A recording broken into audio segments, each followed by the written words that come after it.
94 पे 4 आउट हैं पाकिस्तान के और 23 रन की लीड है। यानी हम ये मान के चलते हैं कि पाकिस्तान के 23 पे 4 आउट हैं। जब हम ये सोचते हैं कि 23 रन की लीड है और 4 आउट हैं तो टेंशन भर जाती है। लेकिन जैसे आज टीम को संभाला बाबर आजम ने, जो कि नॉट आउट खड़े हुए हैं 49 पे, उनके साथ मोहम्मद रिजवान 16 पे खेल रहे हैं, तो थोड़ी देर के लिए उम्मीद आज हमारी लाजमी जागी है। आज का दिन कंप्लीटली साउथ अफ्रीका के नाम है। साउथ अफ्रीका इस गेम में बहुत आगे है।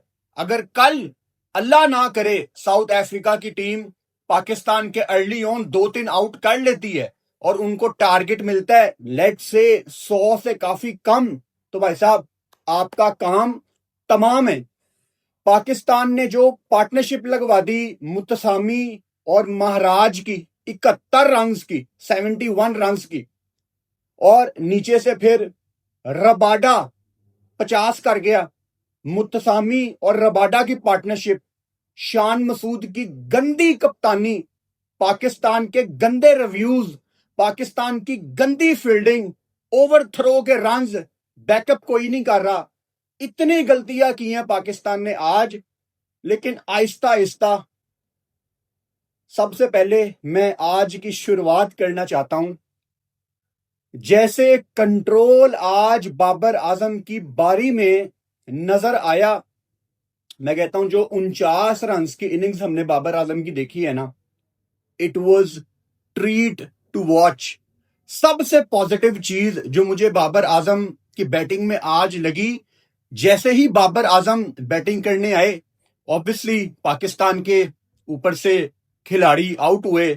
आपके 16 पे 3 आउट थे, प्रेशर फुल, अब बाबर आजम बैटिंग कर रहा है, साउथ शकील खड़ा हुआ है दूसरी साइड पे, वो महाराज को ले आए। यानी स्पिनर, वो भी लेफ्ट आर्म स्पिनर, और left arm spinner Babar Azam को टेस्ट करता है, मुश्किलात होती हैं। अब दिल की धड़कनें तेज हुई हैं कि यार बाबर सरवाइव कर जाए, क्योंकि एक दफा फिर से स्टेज सेट थी, अभी भी स्टेज सेट है। काफी मौके बाबर आजम को माजी में भी मिले हैं। आज दोबारा अल्लाह ताला ने एक मौका दिया बाबर आजम को कि वो पाकिस्तान टीम को फ्रंट से लीड करे। हालांकि अकेले बाबर की जिम्मेदारी नहीं है, लेकिन हमारी टीम का सबसे बड़ा बैटर बाबर आजम है। हम चाहते हुए ना चाहते हुए उसकी तरफ देखते हैं और उससे उम्मीद करते हैं कि बाबर आज हमें बचा ले। तो जिस तरह का स्टार्ट बाबर ने आज पाकिस्तान को प्रोवाइड किया है, थोड़ी सी उम्मीद जागी है, और उम्मीद पे ही दुनिया कायम है। एनीवेज, महाराज जैसे ही बॉल करने आया, बाबर आजम ने उसको डोमिनेट किया फ्रॉम बॉल नंबर 1। अब महाराज क्या कर रहा था, वो बाबर आजम के फ्रंट पैड को टारगेट कर रहा था कि इसके फ्रंट पैड को मैंने टारगेट करके इसको एलबीडब्ल्यू करना। और बाबर आजम कदमों का इस्तेमाल करके उसकी स्पिन को तोड़ के सामने लॉन्ग ऑन पे खेल रहा था, एक्स्ट्रा कवर पे मार रहा था, सिंगल डबल निकाल रहा था। और फिर बाबर आजम ने उसको प्रॉपर डोमिनेट भी किया, बाउंड्री की तरफ भी बाबर आजम गया। तो इतनी पॉजिटिव क्रिकेट, मतलब 7 चौके शामिल हैं बाबर आजम की इस 49 रन की इनिंग्स में, जो रनिंग बिटवीन द विकेट थी। मतलब ये प्रेशर में तो वो होगा, ऐसा पॉसिबल ही नहीं है। उसको भी पता है यार कि कब से मेरा 100 नहीं आया, 2023, 2024, अब 2025 में हम हैं। वो नेपाल के अगेंस्ट आखिरी 100 था। प्रेशर में तो होगा यार, वो भी इंसान है। लेकिन the good news is, 1 second के एक हिस्से के लिए भी मुझे बाबर आजम के फेस के ऊपर वो प्रेशर नजर नहीं आया। यही निशानी होती है एक बड़े बल्लेबाज की, कि वो डोमिनेट करना चाहता है। पिछली इनिंग्स में भी बाबर आजम का एक सॉफ्ट डिसमिसल हो गया, उसने हार्ड हैंड से बल्ला पकड़ा हुआ था, otherwise he was looking good. आज भी ही वॉज लुकिंग गुड। कल वो गलती ना करे और हम यहां पे बैठ के दुआ करेंगे कि उसकी किस्मत उसका साथ दे। कल दोनों चीजें उसको चाहिए, खुद भी वो गलती ना करे और किस्मत भी उसका साथ दे। Eight times Babar Azam technical mistakes करता रहा है पिछले कुछ महीनों में, लेकिन काफी दफा जब वो थोड़ा सा अच्छा दिखना शुरू होता है, कोई बैड लक भी हो जाती है। दोनों चीजें साथ साथ चल रही हैं, तो कल उसको टेक्निकल मिस्टेक भी नहीं करनी और ये भी दुआ करनी है कि किस्मत मेरा साथ दे। और बाबर आजम जब बैटिंग कर रहे हैं और दूसरी साइड पे अगर उनके पार्टनर मोहम्मद रिजवान खड़े हैं, आप सबको पता है कि दोनों एक दूसरे के कितने करीब हैं, तो बड़ा कंफर्टेबल फील करते हैं। और पाकिस्तान की भाई साहब सीधे लफ्जों में कहूं तो इज्जत बचानी है कल रिजवान और बाबर को। आसान नहीं होगा क्योंकि ऊपर वाले गंद मार गए हैं। Abdullah Shafique major question mark, Shan Masood आपकी कप्तानी पे तो अभी मैं आता हूं, लेकिन आज जब उसको साइमन हार्मन ने 2 बॉल बाइंड निकालने या तीसरा बॉल आर्म बॉल में पत्थर पे लकीर बात थी कि शान की विकेट आ रही है। और इमामुल हक एक वो 90 ऑड की इनिंग्स खेली, पहली इनिंग्स पहले टेस्ट मैच की, दूसरी इनिंग्स में फारग, इस टेस्ट मैच की पहली इनिंग्स में फारग, और अब जब दूसरी इनिंग्स आई प्रेशर सिचुएशन, इमामुल हक के ऊपर तो किताब लिखी जा सकती है कि प्रेशर सिचुएशन में कैसे खेलना है। इमाम को कोई इस चीज का इल्म नहीं है, हालांकि उसने बड़ा इंप्रेस किया था मुझे वो अपनी 90 ऑड की इनिंग्स से। खैर उन पे भी अभी हम आते हैं। मोहम्मद रिजवान और बाबर आजम पाकिस्तान की उम्मीद है। इस टाइम 23 रन की आपकी लीड है। वैसे तो 94 पे आपके 4 आउट हैं, लेकिन वो काउंट नहीं करता। ऐसे समझ लो अगेन जो मैंने वीडियो के शुरू में कहा कि आपके 23 पे 4 आउट हैं। Lead thanks to Pakistan captain, thanks to Pakistan bowlers जिन्होंने रबाडा से 50 करवा दिया। शहीन, नुमान, आसिफ, साजिद खान स्पेशली, किसको उन्होंने नहीं मारा। एनीवेज इसके बाद ऑब्वियसली आपके पास सलमान अली आगा भी अभी रहते हैं, नुमान भी थोड़ी बहुत बैटिंग कर लेता है। अब एक सवाल जो कि फौरन से आपके दिमाग में आ जाना चाहिए, बल्कि अभी तक आ चुका होगा, कि भाई साहब टारगेट क्या होना चाहिए, सेफ टोटल क्या है इस पिच पे। अब मैं ना बड़ा कंफ्यूज हूं इस पिच को लेके, क्योंकि हम सुबह 9:15 से लेके हमने दोपहर 3 बजे तक लाइव सेशन किया है। लगातार एक एक बॉल हमने साथ बैठ के देखी। पाकिस्तान जब बॉलिंग कर रहा था तो शायद एक आधा बॉल कभी ब्रेक हो रहा था, विकेट में कुछ भी मौजूद नहीं था। और वो पुरानी कहानी कि जब पाकिस्तान को कुछ नहीं मिल रहा होता तो पिच फ्लैट होती है, और जब ओपोजिशन आती है और अगर ओपोजिशन के स्पिनर आ जाएं तो उनका इतना इतना बॉल ब्रेक होता है। अगर ओपोजिशन का फास्ट बॉलर आ जाए रबाडा, तो वो हमारे ओपनर अब्दुल्ला शफीक का निक निकलवा देता है, स्लिप लगवा देता है। नुमान अली मिसाल के तौर पे, मैं उनसे कोई क्रेडिट नहीं ले रहा, आईसीसी की टेस्ट रैंकिंग में आज वो दूसरे नंबर पे आए हैं। मैं इन स्पिनर्स को तब मानूंगा जब इनको कंडीशंस बहुत ज्यादा सूट नहीं करेंगी और ये स्टंप टू स्टंप बॉल करके विकेटें लेंगे। जैसे महाराज ने पहली इनिंग्स में कोई उसको बहुत ज्यादा विकेट से हेल्प नहीं मिल रही थी, but he was bowling stump to stump. Noman Ali test की रैंकिंग में दूसरे नंबर पे आ गए हैं। हमारी पाकिस्तान की विकेटों पे उन्होंने 10 आउट किए, यहां पे उनको सपोर्ट मिलती है, लेकिन आज करैक्टर शो करने की जरूरत थी। आज आसिफ अफरीदी ने भी ऑब्वियसली पंजा लगाया, उन पे अभी मैं आऊंगा। लेकिन अगर एक बंदा आईसीसी की रैंकिंग में दूसरे नंबर पे आ गया है तो अगले ही दिन वो बिल्कुल क्लूलेस क्यों दिखता है? क्या ये हमारे बॉलर्स सिर्फ इसलिए अच्छी बॉलिंग करते हैं कि इनको इनके मतलब का पिच दे दो, अदरवाइज दे आर क्लियरली फारग? क्या ये वजह? सवाल है मेरा आपसे, मैं अपनी ओपिनियन नहीं दे रहा, आपसे सवाल है, क्योंकि सैंपल साइज तो यही कहता है। एक तो ये आईसीसी की जो रैंकिंग्स हैं, आज से 6-7 साल पहले टू बी ऑनेस्ट मैं भी आईसीसी की रैंकिंग्स को बहुत सेलिब्रेट करता था, लेकिन जैसे ही थोड़ी सी समझ आई, ज्यादा नहीं, थोड़ी सी जैसे ही समझ आई क्रिकेट की, तो पता लगा यार ये आईसीसी की रैंकिंग्स तो बकवास हैं। मतलब कोई समझ नहीं आती कि कौन क्यों ऊपर आ जाता है। 2 दिन की एक अच्छी परफॉर्मेंस की वजह से कोई टेस्ट की रैंकिंग का दूसरा बॉलर बन जाता है सबसे बड़ा, और अगले दिन उसका बॉल नहीं हिल रहा होता।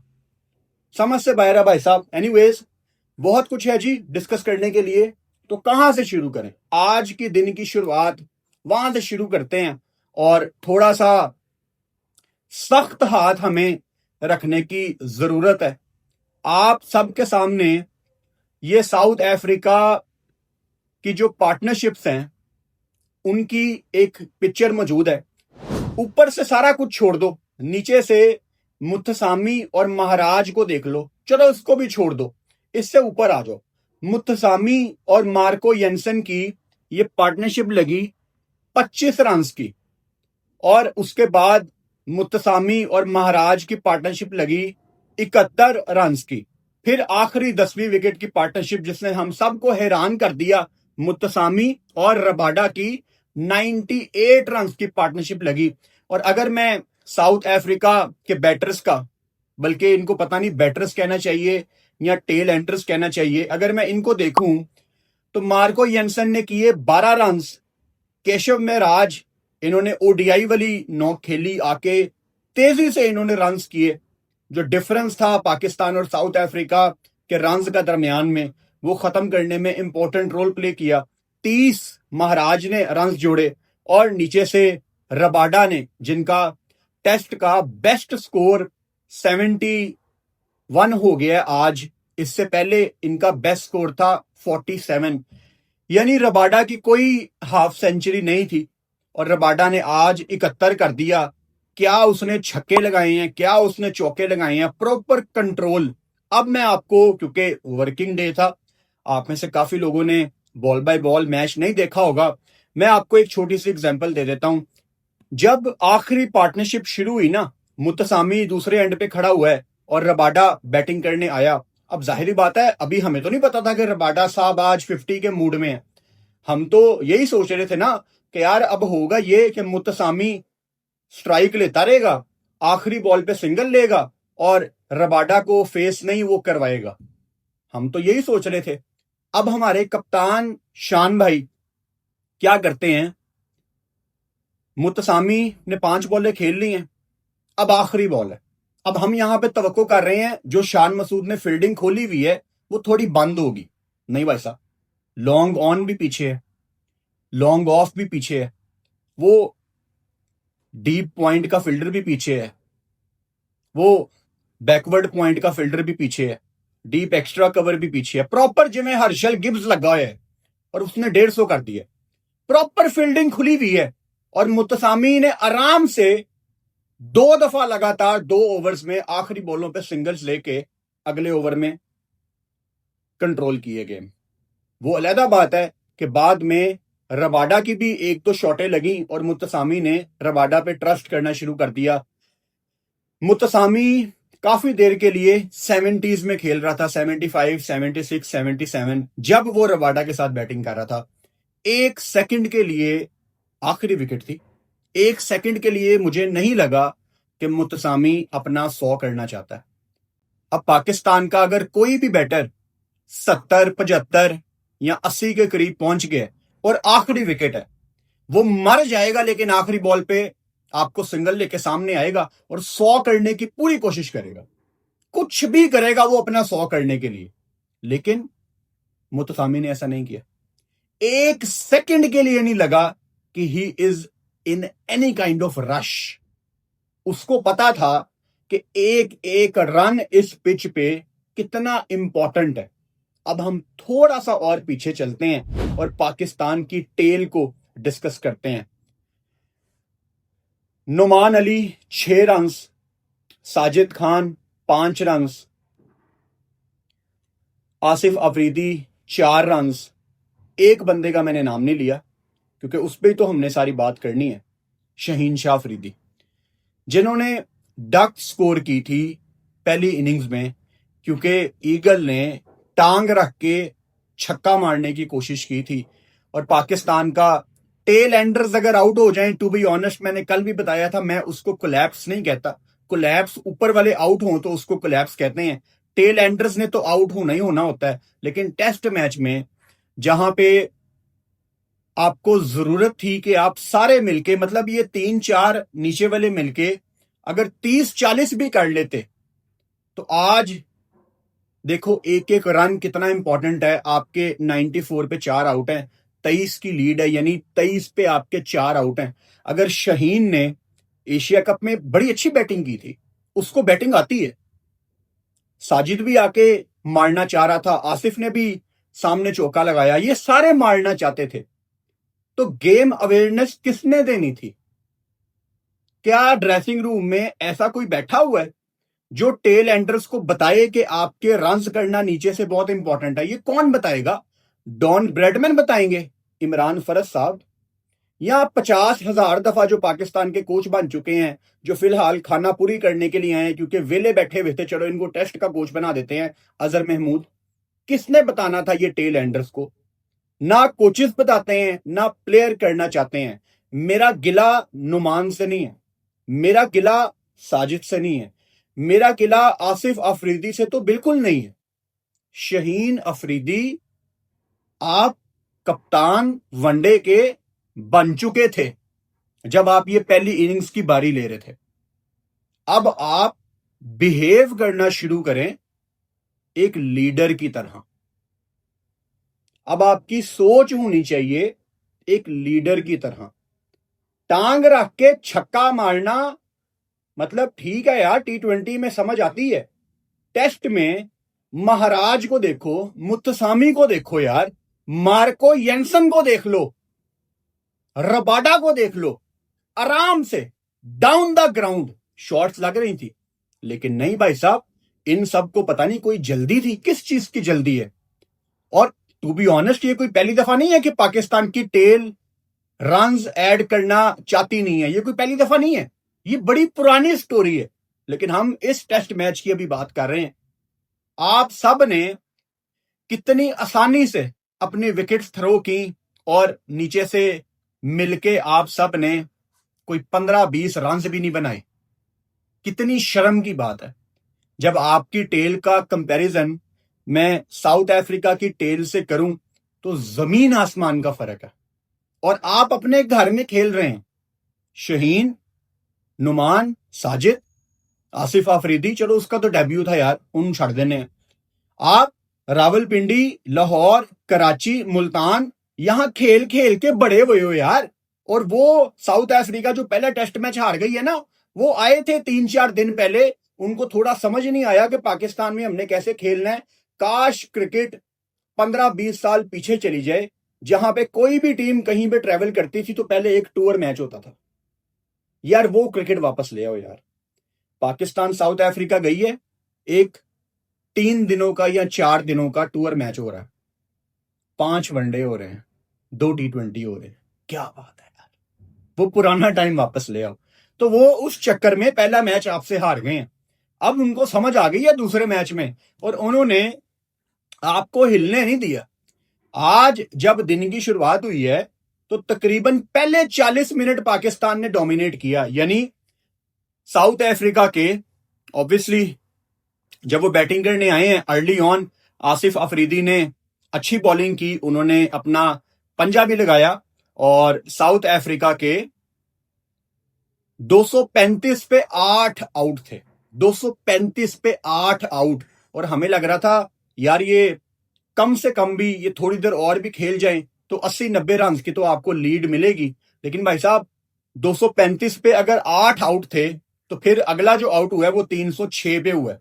अच्छा चलो 306 पे अगर 9 आउट हो गए हैं, रबाडा आ गया अभी आउट हो जाएगा, लेकिन नहीं भाई साहब, 306 पे जहां 9 आउट थे, फिर 404 किया साउथ अफ्रीका ने और उनकी आखिरी विकेट गिरी, वो भी केजी रबाडा ने खुद शॉट मार के वो आउट हुआ है, उसके बल्ले पे वो बॉल नहीं आया था। मतलब आपने कुछ प्लान करके उसको आउट नहीं किया। शान मसूद की घटिया कप्तानी थी। मुत्तसामी जब जब चाह रहा था स्वीप शॉट मार रहा था, उसकी स्वीप ब्लॉक करने के लिए शान मसूद ने थ्रू आउट द डे कुछ भी नहीं किया। बिल्कुल आउट होने से 5 मिनट पहले उसने फील्डर रखा पीछे, कुछ नहीं किया उसकी स्वीप ब्लॉक करने के लिए। जब जब वो चाह रहा था वो रिवर्स स्वीप मार रहा था। उसकी रिवर्स स्वीप रोकने के लिए हमारे कप्तान ने कुछ नहीं किया। ढीली कप्तानी, रंग उड़े हुए थे शान मसूद के चेहरे के जब पार्टनरशिप लग रही थी। क्लियरली वो फंबल कर रहा था। प्रेशर आपसे क्या करवाता है? ये करवाता है। प्रेशर में पता लगता है कि आप कितने पानी में हैं। और अगेन जब हम बॉलिंग करते हैं तो लगता है कि भाई साहब पिच में कुछ मौजूद ही नहीं है। रबाडा ने भी आके अच्छी बॉलिंग की आज, और साइमन हार्मर पे तो अभी हम अलहदा से बात करेंगे भाई साहब। उसने ऊपर से आपके 3 आउट करके गेम ही सीधी कर दी है। शहीन शाह अफरीदी ने आज जो बॉलिंग की है, 26 ओवर में उसने 95 रन दिए और 1 विकेट ली। ये इतना इंपॉर्टेंट नहीं है। इंपॉर्टेंट ये है कि शहीन शाह अफरीदी को जब पाकिस्तान ने नया बॉल लिया है, और वो थोड़ा सा पुराना होया, सेकंड नए बॉल की बात कर रहा हूं, उसके बाद शहीन को अच्छी खासी रिवर्स स्विंग मिलना शुरू हो गई थी। थोड़ी नहीं, अच्छी खासी। और मैंने आपको डे 1 में क्या बताया था कि पाकिस्तान ने अपनी प्लेइंग 11 गलत खिलाई है। आज साउथ अफ्रीका ने मार्को येंसन के साथ शुरुआत नहीं की, उसको बिल्कुल आखिर में लेके आए। मार्को येंसन ने नहीं कहा था कि मेरा दिल नहीं करता पिया यार बॉल करंदा, ऐसी कोई बात नहीं है। रिवर्स स्विंग दिन के आखिर में उनको पता था कि मार्को येंसन करेगा, तो सोच देखो उनकी। उन्होंने रबाडा को भी खिलाया, उन्होंने मार्को येंसन को भी खिलाया। शहीन जब अच्छी बॉलिंग करके थक रहा था, दूसरे एंड पे आपकी मजबूरी थी साजिद खान को बॉल करवाना। एंड साजिद खान आज बहुत एक्सपेंसिव गए हैं। 29 ओवर्स में उन्होंने 119 रन दिए हैं, जो कि जितने भी बॉलर्स को आज रन्स पड़े हैं उनमें से सबसे ज्यादा रन्स हैं। कोई 4.1 की इकोनॉमी है। तो आपकी मजबूरी थी शहीन के साथ दूसरे एंड से किसी स्पिनर को बॉल करवाना। तो अगर अगेन कल भी ये कहने की नौबत आई थी, आज भी दोबारा अनफॉर्चुनेटली मुझे ये कहना पड़ रहा है, फुरकान भट्टी जो कभी किसी प्रोफेशनल लेवल पे क्रिकेट नहीं खेला, अगर मैं यहां इन छोटी छोटी चीजों को समझता हूं तो ये सारे तो प्रोफेशनल क्रिकेटर्स हैं। ये लाखों रुपए सैलरी लेते हैं, इनका दिन रात का काम ही क्रिकेट खेलना है। आपने प्लेइंग 11 गलत खिलाई है। इस पिच पे आप तवक्को कर रहे थे कि बड़ा बॉल स्पिन होना है, इतना स्पिन नहीं हुआ। हमारा तो बहुत ही कम हुआ है, उनका साइमन हार्मर का हो रहा है। आप साजिद नुमान के साथ जाते, आगा भी इस पिच के ऊपर पूरा स्पिनर है, और सोने पे सुहागा चढ़ते सूरज को सलाम। हम लाइव थे ना, तो काफी कमेंट आ रहे थे आज, क्योंकि आज आसिफ अफरीदी ने 6 विकेटें ली हैं, तो कमेंट आ रहे थे Asif Afridi is way better than Noman and Sajid. क्या बात है यार, ऐसे कमेंट आते थे जब अबरार अहमद ने इंग्लैंड के खिलाफ अच्छा स्पेल डाला था। फिर ऐसे कमेंट आना शुरू हुए जब साजिद ने अच्छा स्पेल डाला। फिर अगले साल जब नुमान ने अच्छा स्पेल डाला तब ऐसे कमेंट आए। आज आसिफ अफरीदी ने 6 आउट किए हैं, तो ये पहले कहां था? आसिफ अफरीदी ने 6 आउट किए हैं, माशाल्लाह, बहुत मुबारक हो आसिफ अफरीदी को, उसकी फैमिली को, उसके मोहल्लेदारों को, उसके चाहने वालों को बहुत मुबारक हो। मैं उससे कोई क्रेडिट नहीं ले रहा। ये दिसंबर में उसकी सालगिरह है, वो 1 साल और बड़ा हो जाएगा। आप इस पिच पे या इन विकेटों पे पाकिस्तान में अगर किसी बच्चे को भी खिला देना, फैसल अकरम या मेहरान मुमताज, वो भी शायद 5-6 ही आउट करेगा। तो ये बहुत सब्जेक्टिव बात है। मैंने पहले भी बताया था, आपका स्कूल ऑफ थॉट है कि एक पुराना स्पिनर ले आओ। मेरा स्कूल ऑफ थॉट ये है कि जब 2 पुराने स्पिनर प्लेइंग 11 में हैं तो एक बच्चे को साथ रख लो, ताकि थोड़ा फ्यूचर भी आप सोच लो। फ्यूचर के लिए तो आप कुछ रेडी कर ही नहीं रहे। आप ना किसी यंग स्पिनर को प्लेइंग 11 में रखते हैं, ना 15 में रखते हैं। तो जब कभी जरूरत पड़ेगी तो एक ऐसा बंदा आपकी टीम में आएगा जो कभी हमने देखा भी नहीं होगा। मिसाल के तौर पे 2015 के वर्ल्ड कप में यूनस खान ने पाकिस्तान की तरफ से ओपन करना शुरू कर दी थी। वर्ल्ड कप में हमारे पास कोई बैकअप नहीं था। मिसबाउल हक उस जमाने में मुझे याद है Pakistan cricket board world cup में समी असलम को भेजना चाहता था, मिसबा ने इनकार कर दिया। ना उसने बैकअप बनाया, ना वो बैकअप चाहता था। आप अब अपनी सूरत हाल देख लो। चैंपियंस ट्रॉफी में ना चाहते हुए आपको बाबर आजम को ओपन करवानी पड़ी। आकिब जावेद का ये डिसीजन था। आप कोई बैकअप नहीं बनाते। जब आपके सर पे पड़ती है एक बंदा जो कि किसी और पोजीशन का बंदा होता है, उसको एक ऑकवर्ड सिचुएशन में जाके अपने आप को प्रूव करने का आप कहना शुरू कर देते हो। अब किसी मैच में अगर आपको स्पिनर चाहिए और मिसाल के तौर पे साजिद या नुमान इनमें से कोई फिट नहीं है, किसी को क्या डेब्यू कराओगे आप? और किसको डेब्यू कराओगे? उसको जो 15 में मौजूद ही नहीं है। तो आप तो बैकअप बनाते ही नहीं है। If you are happy for Asif Afridi, मुझे इससे कोई प्रॉब्लम नहीं है, लेकिन आप लोग फ्यूचर की टीम नहीं बना रहे और फैंस अनफॉर्चुनेटली चाहते भी नहीं है कि फ्यूचर की पाकिस्तान की टीम बने। खैर, आपने जब इतनी पार्टनरशिप आज लगवा दी थी तो पाकिस्तान की वैसे ही कमर टूटी हुई थी। पाकिस्तान का collapse it was on the cards. सीधी सी बात है, पता था आज के पाकिस्तान का कोलैप्स आ रहा है। वो 5 मिनट में आ जाए, वो 10 मिनट में आ जाए, कोलैप्स तो आज आना था। इमामुल हक शुरू में अच्छा दिखे, 2 चौके लगाए, he was looking very positive, लेकिन उनकी विकेट आनी थी। प्रेशर में मुझे नहीं याद पड़ता कि इमाम ने पाकिस्तान को प्रेशर से निकाला हो। पहली इनिंग्स में अच्छा 90 करना थोड़ा सा आसान है, दूसरी इनिंग्स में टीम को मुश्किलात से निकालना मुश्किल है। एक तो ब्रॉडकास्टर जो रोज इंटरव्यू करता है ना प्लेयर्स के, मैं इसके बड़ा खिलाफ हूं। वो पहले मैच की पहली इनिंग्स में इमाम ने एक 90 किया और मैंने तब भी ये बात कही थी, वो मेरी वीडियो निकाल के देख लो, और उसने प्रॉपर लेक्चर दिया। तमाम बैटर्स को उसने बातें लगाई कि हम स्पिनर्स के अगेंस्ट चांस नहीं लेते, हम स्पिनर्स के अगेंस्ट फंस के खेलते हैं, हमें ब्रेव होना पड़ेगा, हमें ये करना पड़ेगा। ओ भाई साहब, आपने एक 90 किया आके, तब भी मैंने ये बात कही थी। हालांकि उस दिन इमाम का दिन था, उसने सबको इंप्रेस किया था, मुझे भी इंप्रेस किया था, लेकिन थोड़ी देर चुप रहना होता है आपने। आप 2-0 से सीरीज नहीं जीते। आपने टेस्ट मैच की चौथी इनिंग्स में 90 नहीं किया। आपने पहली इनिंग्स एक फ्लैट पिच पे आपने 90 किया था। अच्छा खेला था आपने, वो अच्छी बॉलिंग कर रहे थे, मैं क्रेडिट नहीं ले रहा, लेकिन इतनी जल्दी नहीं बोलते, थोड़ा सा कंट्रोल रखते हैं। तो रोज रोज इंटरव्यू दोगे तो बातें तो मुंह से निकलेंगी। एनीवेज, हार्मर को जितना क्रेडिट दे कम है। वो वाहिद बंदा लगा है मुझे, अगर किसी का बॉल स्पिन नहीं हो रहा तो हार्मर का बॉल स्पिन होता है। 250 प्लस फर्स्ट क्लास के मैच हैं, why not. 950 plus first class की विकेटें हैं, वाई नॉट। बॉल उसको ब्रेक करना आता है अच्छा खासा। अगर महाराज सीधा सीधा बॉल कर रहा है तो साइमन हार्मर के हाथ में हुनर है भाई साहब, हुनर है उसके हाथ में बॉल फेरने का। फंसाया उसने इमाम को, चलती फिरती विकेट थी इमाम, जितना उसने मैचअप कर लिया था उसके साथ उसको फंसा लिया था। अब्दुल्ला शफीक का क्या करना है? 5-6 चांसेस, एक 50 किया। आज उनको रबाडा ने जैसे आउट किया, मार्को येंसन ने कैच पकड़ा। 2-3 मिनट पहले से पता लगना शुरू हो गया था कि अब्दुल्ला जाने वाला है, और अब्दुल्ला चला गया। और जो अब्दुल्ला ने 50 भी किया है वो बड़ा फंस के किया है। और वनडे में बहुत मुश्किल है कि अब्दुल्ला शफीक को कैरी किया जाएगा इस फॉर्म के साथ। हालांकि शान ने उनको पहले मैच के बाद बहुत बैक किया था।